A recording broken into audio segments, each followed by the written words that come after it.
Bonjour, je suis Arié. Et attention, car aujourd'hui, Israël a porté un coup très dur à la structure de leadership du Hezbollah au Liban. Une fois de plus,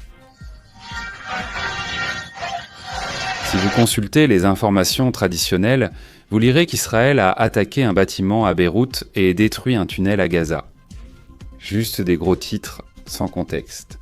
Un détail, un nom clé dans le rapport de renseignement vient d'être révélé aujourd'hui après l'opération, et qui relie ce qui s'est passé ce dimanche aujourd'hui au Liban avec ce qui s'est produit il y a quelques décennies au Yémen et en Syrie. Nous parlons d'une opération que les forces de défense israéliennes ont baptisée d'un nom chargé d'ironie, Opération Black Friday. Et croyez-moi, pour la hiérarchie de la terreur au Moyen-Orient, la remise a été de 100%. Mais ce n'est pas tout. Pendant que cela se passait à Beyrouth, au sud, à Rafah, dans la bande de Gaza, on a découvert quelque chose de difficile à croire. Et je veux que vous fassiez attention, parce que cela implique directement les Nations Unies. Ils ont trouvé l'endroit exact où l'un des otages a été retenu, qui malheureusement a été rendu mort il y a quelques jours. Nous reviendrons sur cette nouvelle révoltante dans un instant, mais d'abord, nous devons aller au nord, au Liban. Aujourd'hui, dimanche, en plein centre du Dahieh, en plein jour, ce qui est connu comme le bastion intouchable du Hezbollah à Beyrouth, un missile israélien a frappé un appartement précis. Ils n'ont ni détruit l'immeuble ni rasé le quartier. C'était, comme on dit, une visite à domicile. L'objectif ? Aitam Ali Tabatabai, également connu sous le nom d'Abou Ali. Vous vous demandez sûrement, Harry, qui est ce type et pourquoi il est si important. Eh bien, voyez-vous, Tabatabai n'était pas un simple commandant qui lançait des roquettes, il était le chef d'état-major du Hezbollah. Cet homme était la royauté du terrorisme, fils d'une mère libanaise et d'un père iranien. Il était le lien de sang entre Téhéran et Beyrouth. Nous parlons de l'homme qui a commandé la force Ratwan, l'unité d'élite conçue pour envahir le nord d'Israël. En fait, selon le centre Alma, il a été le responsable du plan opérationnel de l'invasion de la Galilée. Ce plan que, grâce à Dieu et aux forces de défense israéliennes, ils n'ont jamais pu exécuter. Le 7 octobre, parallèlement à ce qui s'est passé exactement à cette époque, en 2023, de la part du Hamas en Israël. Mais il y a un fait que la majorité néglige et qui explique l'ampleur de ce coup. Veuillez regarder ce détail. En 2016, les États-Unis, le département d'État, ont offert une récompense de 5 millions de dollars pour toute information concernant cet homme. Pourquoi ? Eh bien, parce que Abou Ali n'est pas resté, pourquoi sans le Liban ? Il a été envoyé au Yémen pour entraîner les Houthis, spécifiquement pour tout ce qui avait à voir avec le sabotage des navires qui passaient justement par ce passage maritime important, d'où les Houthis sabotaient le passage des navires américains. Il a également été envoyé en Syrie pour sauver le régime d'Assad.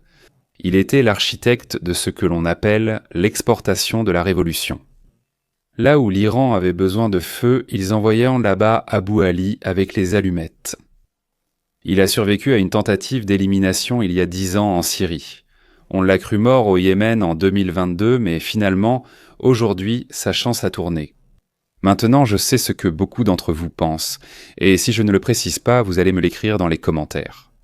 Harry, n'est-il pas censé y avoir un cessez-le-feu entre le Hezbollah et Israël ? N'ont-ils pas signé un accord soutenu par les États-Unis l'année dernière ? Eh bien, c'est évidemment une question tout à fait valable, et la réponse définit la nouvelle doctrine d'Israël.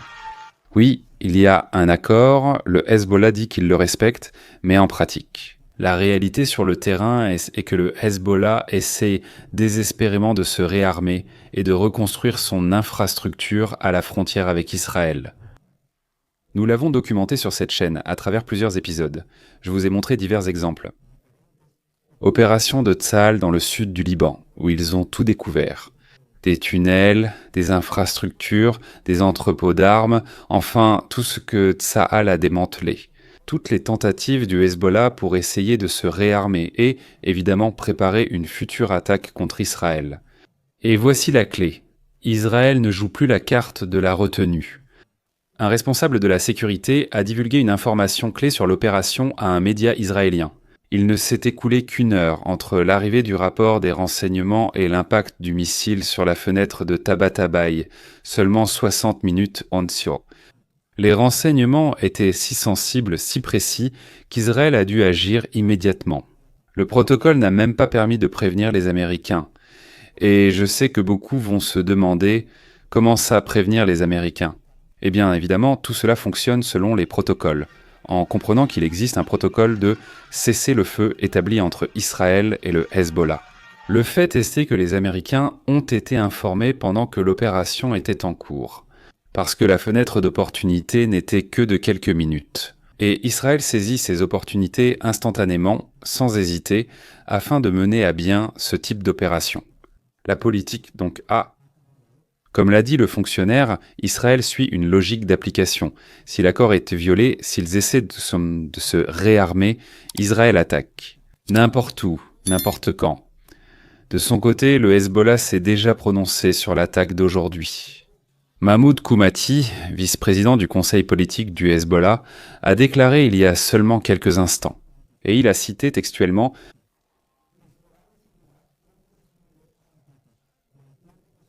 Avec l'ennemi sioniste, c'est une perte de temps.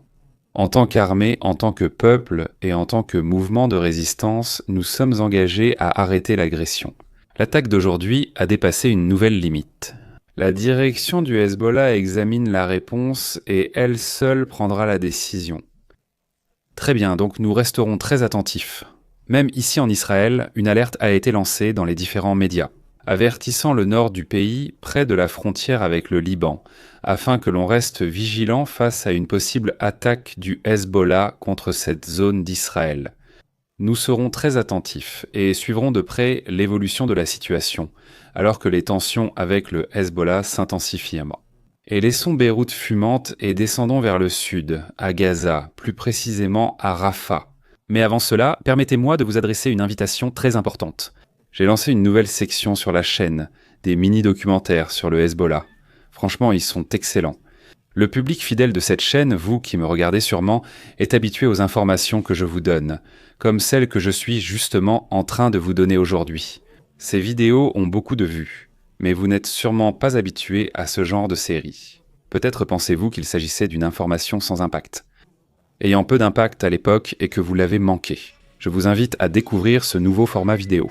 Ce sont de mini-documentaires expliquant des missions incroyables d'Israël, vraiment à voir.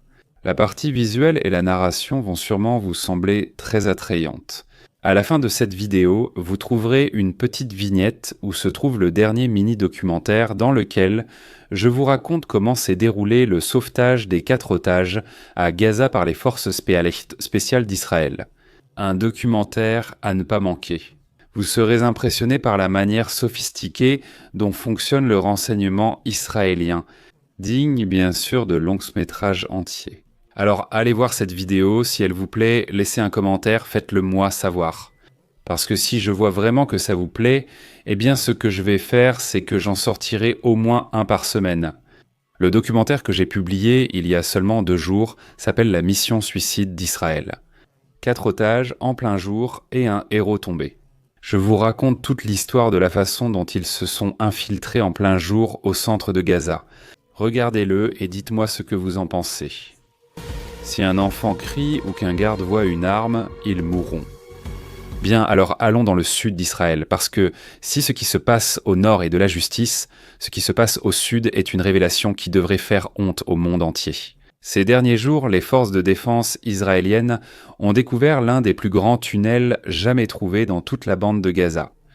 Je suis sûr que vous pensez comme moi et que maintenant une question vous vient à l'esprit. Mais si Israël a passé les 2 dernières années à démanteler tous les tunnels de Gaza, comment cela se fait-il? Alors ils en trouvent un autre? Très bien, c'est tout à fait valable, mais prenez un instant pour y réfléchir.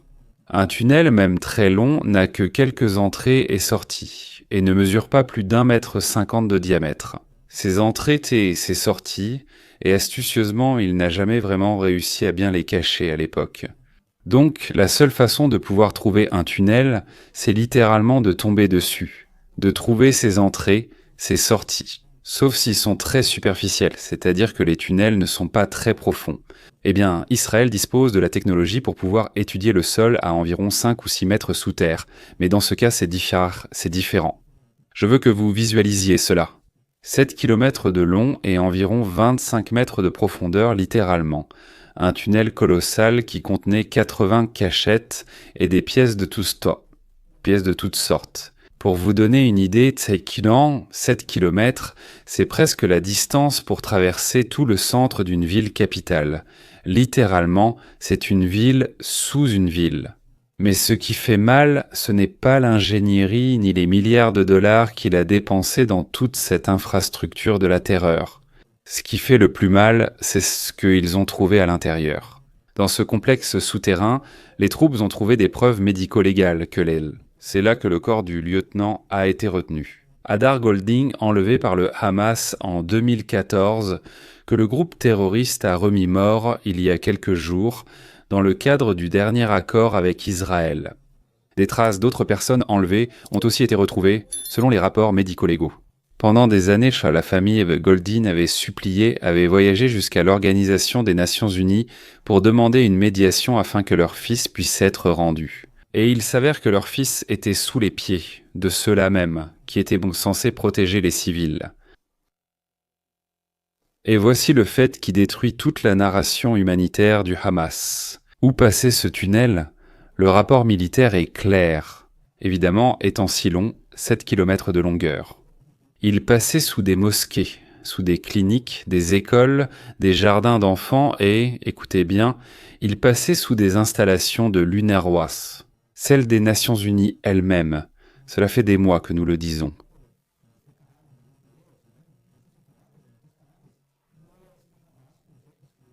C'est-à-dire que l'infrastructure internationale à Gaza est l'infrastructure du Hamas. Comment construit-on un tunnel de 25 mètres de profondeur, long de plusieurs kilomètres, sous une école, des cliniques, des bureaux de l'Organisation des Nations Unies ? Sans que personne n'entende les excavatrices, sans que l'on voie les gravats, sans que personne ne remarque les machines et le personnel qui effectue les excavations ?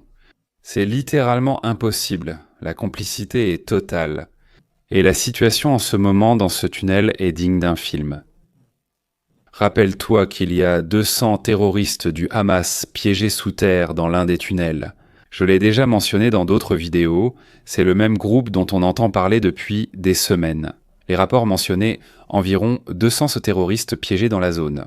Les renseignements actuels confirment que le noyau dur serait d'environ 80 personnes, d'autres sources parlent de 101. La vérité, c'est qu'il est difficile de savoir exactement combien ils sont. Ce qui est certain, c'est qu'ils sont retranchés en ce moment dans ce tunnel ou dans ce méga-tunnel de 7 km encerclé et sans issue. Rappelez-vous que le tunnel a été découvert du côté israélien, c'est-à-dire derrière la ligne jaune, où Israël a une possession absolue. Toutes les entrées et sorties de ce tunnel se trouvent à l'intérieur de ce qu'Israël garde actuellement sous surveillance. Il y a quelques jours, je vous ai raconté que ce groupe avait demandé une médiation afin de pouvoir sortir par un passage sécurisé. Ils voulaient en tant qu'Israël les laisse sortir pour se rendre et pouvoir aller dans une autre zone. Ils demandaient même à être transférés dans d'autres pays. Bien, il y a 2 ans peut-être qu'Israël aurait négocié. Aujourd'hui, la réponse se voit sur le terrain. 5 d'entre eux ont tenté de sortir hier, mais ont été éliminés aussitôt. Israël est à bout avec les jeux de Hamas. Le ministre de la Défense l'a dit très clairement. Israël en a assez de rester silencieux face au terrorisme. La patience pour les jeux à double face est épuisée. C'est aussi simple. Et là même, à Gaza, dans le nord, Alaa Haddadeh, le chef des approvisionnements qui transportait les armes des casernes au bataillon, a été éliminé hier. Israël l'a suivi grâce aux renseignements, aux drones, aux espions et autres, et au moment opportun, ils l'ont éliminé. Donc il s'agit d'un démantèlement systématique, depuis le général à 5 millions de dollars à Beyrouth jusqu'au responsable logistique à Rafah. La conclusion finale est la suivante. Le Black Friday d'Israël n'est pas une offre, c'est une facture qui s'est accumulée au fil des années d'impunité. Des années à détourner le regard pendant qu'ils creusaient marchant des tunnels sous les écoles et des années à permettre aux généraux iraniens de se promener à Beyrouth. Cette époque est révolue. Sitaba pensait et croyait qu'il était en sécurité dans une planque à Daesh. S'est-il trompé? Si les terroristes dans le tunnel de Rafah pensent que c'est un dessin tentant que l'Organisation des Nations Unies va les sauver, ils se trompent aussi. La sécurité d'Israël ne dépend plus de documents signés à Genève ou à New York. Elle dépend du renseignement précis et de la volonté d'agir dans ces fenêtres de temps qui peuvent survenir à tout moment. Permettez-moi de vous faire une invitation très importante, si vous faites partie de ceux qui aiment écouter de la musique spirituelle. Celle qui nourrit l'âme pendant que vous vous changez, cuisinez, faites de l'exercice, travaillez ou simplement comme passe-temps pour recharger l'esprit et l'âme. Je vous invite à faire un tour sur la chaîne Omora Music Omora avec 2 M, Omora Music. À la fin de cette vidéo, allez faire un tour sur la chaîne et abonnez-vous. Vous allez aimer, je vous le dis vraiment. Bien. Si vous appréciez cette analyse, ne partez pas sans laisser un like, abonnez-vous à la chaîne et activez la cloche. On se voit bientôt.